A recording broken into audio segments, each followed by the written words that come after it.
So the speaking slot right after lunch is always the best slot to have, as people kind of slowly settle in and try not to nap. So I'll try to make this slightly entertaining.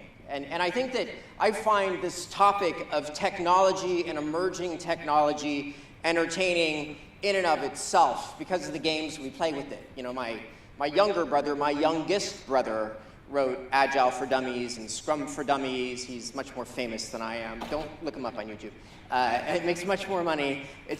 Thanksgiving's annoying, right? But he's got this phrase that he uses called Ollie G Agile, right? And what he means by that is that, you know, there's all these companies out there that are doing the equivalent of Ollie G, right? They've renamed their little white fluffy dog Tupac, but they're still living with their granny driving that Ford Escort, right? But they've renamed everything, but nothing has changed. And so what I want to talk about is how we actually make change that matters happen with artificial and human intelligence. And I want to do that by thinking about it in two different ways. The first way, and I'll tell some stories around each of these things, but the first way to think about it is, are you optimized? Right? Are you optimized? Are you getting the benefits that come from just standardizing what you're doing? Just automating that? If your organization isn't actively exploring and implementing, because that's here today, things like robotic process automation and getting the 50% time reduction and the 50% cost reduction, that's kind of a no-brainer, right? But I think that sometimes when we talk about artificial intelligence or we talk about technology and data and digital and all of these other kinds of things that we like to throw around, we lose this other dimension that isn't about necessarily just being optimized. It's about being evolved. And when I say evolved, what I mean is, in my work, what I do is I help organizations go from being a primarily relationship-driven culture. I do a lot of work in India, as an example. And in India, as they are growing and exporting and trying to interface with the world and welcome international talent and live past their founder, they find that if they primarily have a relationship-driven culture where your proximity to power is a function of the fact that you've known that family for 20 years or that person for 10, it means that you won't grow internationally. You won't attract and retain international talent. You won't survive your founder. And so they have to move from being a primarily relationship-driven organization, and we find relationship-driven organizations in all countries, to being a data and metrics-driven organization.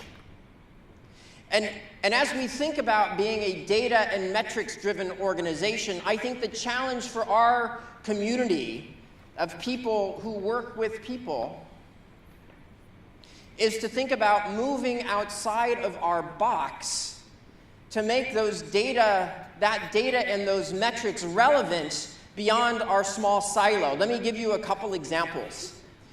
One example, and we've talked a little bit about today, the previous panels have talked about the importance of diversity. I was involved in a project a couple of years ago with a logistics company based out of Germany, and I was trying to talk to them about the importance of diversity.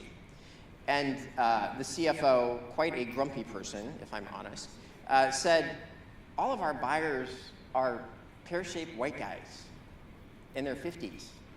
Why do we care about diversity? And I said, well, okay, think quickly. I said, women drivers. What do you pay for the driving insurance for your women drivers versus your male drivers? And they said, oh, interesting question.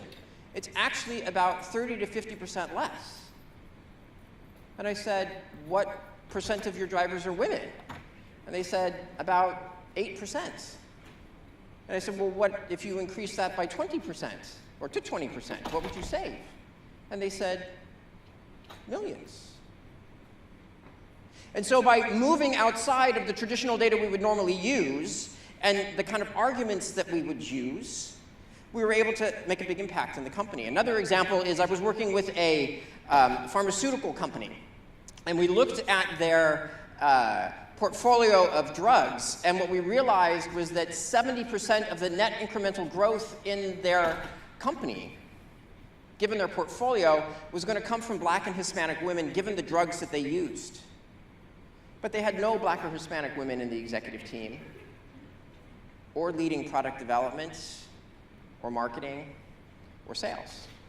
And they were trying to hire more of them, but it was an East Coast, Boston-based company, and so they were trying to hire these, biochemistry undergrads with that kind of background from, Harvard or MIT, when actually they were all in Texas and California.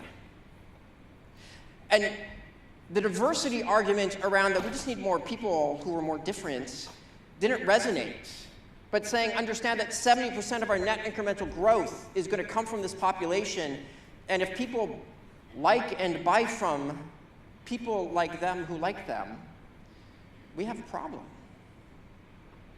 Let me give you one other example, and that is that when I took on this role at EY, I realized that the majority of the work that we do in people advisory services is around mobility.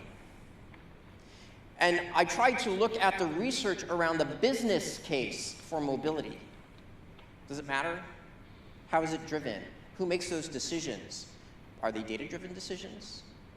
And so for the last 3 years, I've donated a workday a month to train diversity candidates, women, BMAE, LGBT, and one of the people who leads LinkedIn just happened to be in one of those classes. And so I called him up and I said, hey, I have this rockin' idea. LinkedIn's going to give EY their data, and we're going to do all this cool analysis. And they said, yeah, no. But after multiple conversations, what we did is a collaborative project, and we looked at whether or not it mattered. And what we found is that if you look at, as an example, the beer industry, the global beer industry, what percent of the global beer industry is in France? Guinness. What percent of its people are in France? What is that relationship? It doesn't matter. It matters enormously. In pharmaceuticals, if you look at the top quartile of companies in terms of that match versus the bottom quartile, there's a 400% difference in the profit per employee. In consumer packaged goods, it's a 700% difference.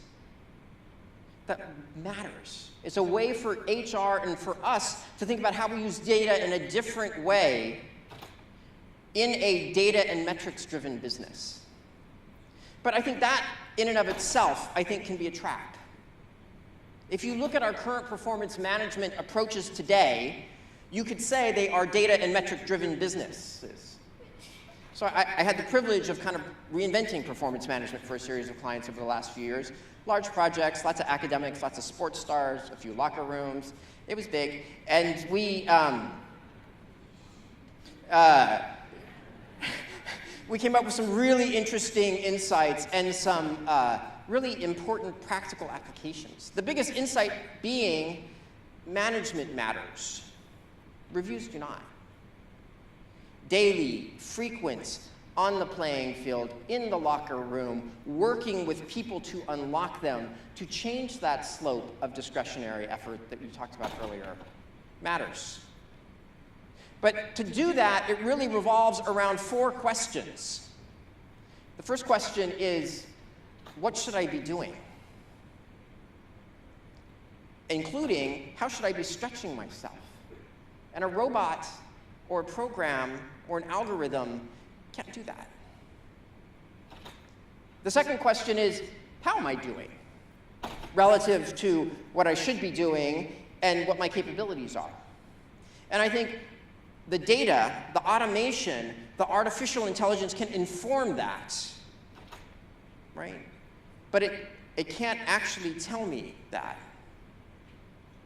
The third question is, what specifically can I, Dennis, as opposed to you, Bob, do differently that is going to most have an impact on the business and make me more successful? No algorithm can do that. No robot can do that. And then the last question is, what does it mean for me and my career, short-term and long-term here? And I think it's these 4 questions that give a great example of both the opportunity and the challenge of combining artificial and human intelligence to unlock the potential of our people and our organizations. As we think about these 2 dimensions of, are we fully optimized?